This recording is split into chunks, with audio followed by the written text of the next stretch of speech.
All right, fam, today we're going to get in the game. But before we do, hey, let me give a shout out to Connor at the Old Timey Meat Market. Hey, he got me in the game with these high beef shanks, right? Some people call them beef shins. You can also call them also buco, whatever you want to call them. Hey, we going to get in the game. We're going to get these on the smoker. We're going to braise them. And these are going to be an absolutely delicious alternative to those high price oxtails. And I'm gonna take them out. You can see all the meat that you get. Hey, let's get in the game. All right, so I got these rinsed off, and take a look at this right here. Hey, you see all this right here? All this meat right here.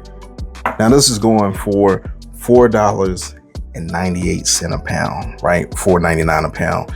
Now I've seen some oxtails that don't even have half this meat going for about $10, and wherever you may be, they could be as high as $12 to $19. So let me get these dried up. Like I said, I had to rinse these up, and then we're gonna get these seasoned, and then we're gonna throw them on that smoker and get started. Keep the seasoning simple. Now you can go salt, pepper, or whatever barbecue rub or rub that you want to use, but I'm gonna hit it with some onion powder, garlic powder, and then you know I gotta hit it with that baptizing Cajun. Now when you see that bat right there, hey, you know you in the game. And it's a good piece of meat, so you want to make sure that this thing is nice and seasoned right. And I'm gonna tell you, this season right here, that baptizing Cajun, hey, it goes good on anything. Hey, you can put it on beef, you can put it on chicken, you can put it on veggies, whatever you like.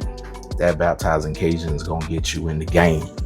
Now we're gonna do both sides, because like I said, you gotta have your meat seasoned, right? So same thing, we're gonna go onion powder, garlic powder, and that baptizing Cajun seasoning. Now, once I get everything ready, we're gonna be in the game. We're gonna go out to the smoker. We're going 275 degrees today in that smoker so we can get in the game. And while these are the perfect substitutes for oxtails, when you're choosing them, make sure you choose the ones with the most marbling. Now that's gonna provide you a nice, tender, and juicy end product when you cook these beef shanks. Now again, it depends on the source and where you're getting them from. If you get Wagyu, of course it's going to have a bunch of marbling, but that's going to increase your price. Now you can find some prime grade, but like I said, just look them over, get the ones with the most marbling, and then that's going to give you the best product. You'll be in the game. So this is what we're going to do. We're going to the smoker. We're going to hit a sweet spot, 275 degrees. Now, again, with temperature swings, you go 275 to 300, right? Now, what we want to do is we want to get these beef shanks up to about 170 degrees. Once we do that, we're going to bring it back in.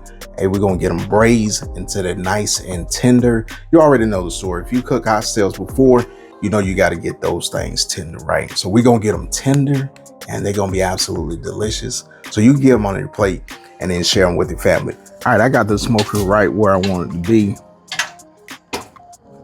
Hey, we got a nice little clean smoke going. We're going to let these ride out for about an hour. Come back and check on them. We're in the game, fam.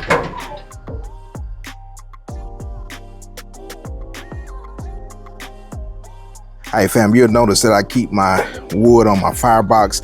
This is going to keep this wood nice and toasty, so when I put it in that fire, hey, it lights right up. Now, you can also keep one in the cooking chamber.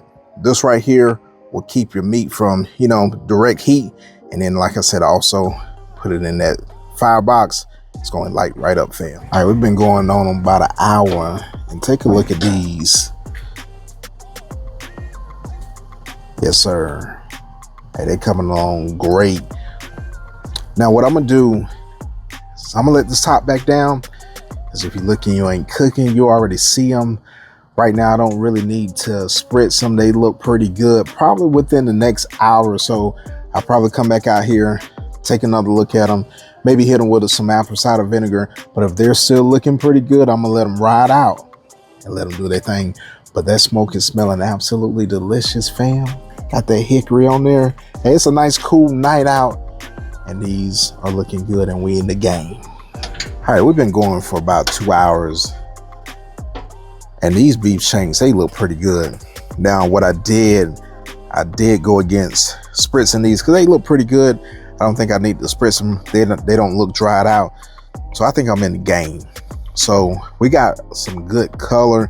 I'm gonna let these go for about another half hour or so, and I'm gonna turn my attention to getting these braise. So we're gonna go inside and get these ready to go. And we're gonna start off with just a little bit of olive oil.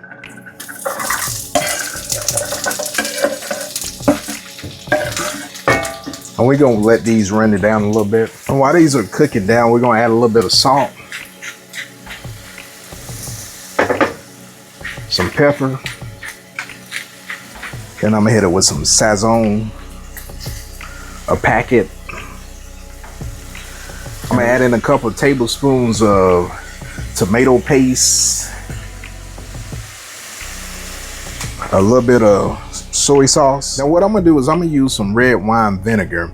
Now this is a substitute for red wine, but because it is on the acidic side, I'm gonna use a half a cup of red wine and then a half a cup red wine vinegar and then a half a cup of water to dilute that vinegar taste. So we got the red wine vinegar and then a half cup of water. Now, like I said, you can use red wine. At that time, you'll just use a cup of red wine and then let it cook down. I'm gonna add me a little bit of minced garlic.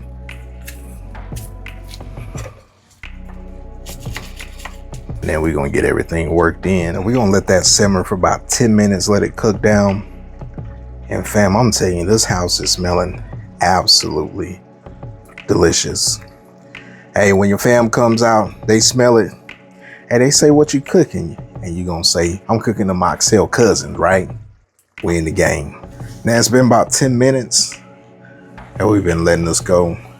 Now what we wanna do is we wanna add in our beef broth. We're going in with 3 cups, but initially I'm gonna go in with 2, and then I'm gonna bring in those beef shanks and then see, you know what I'm saying, where we land, because I don't want to submerge them all the way, you know, to braise them. I just want them to be like 3/4 away. So we'll go back out to that smoker. We'll grab those beef shanks. So we've been going about 45 minutes or so while we got the inside prep. And let me tell you, man, these look absolutely amazing. Let me bring it up to you. Hey, yes sir. So we're gonna get these off.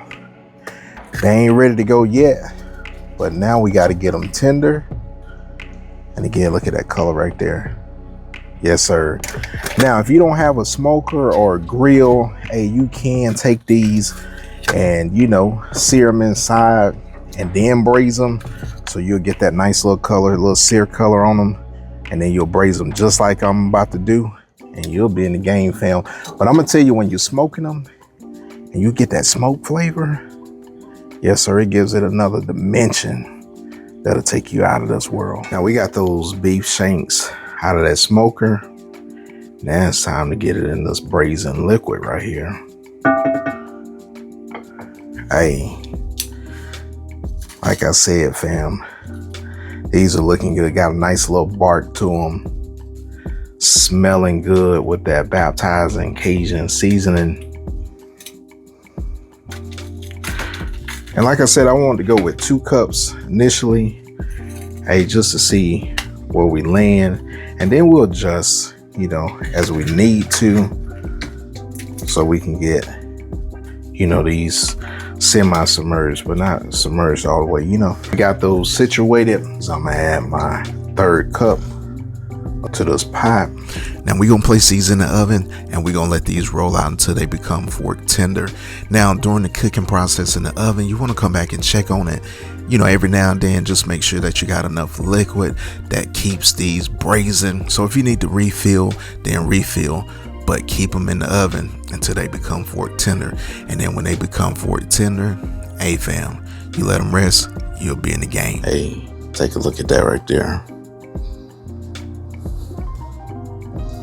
Yes sir.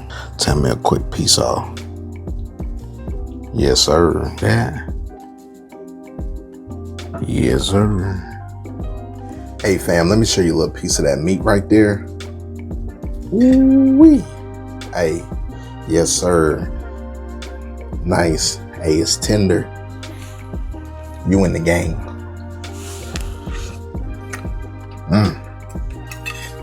Yes, sir. And then get that rice.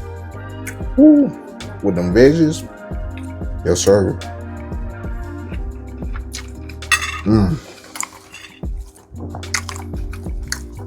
You in the game.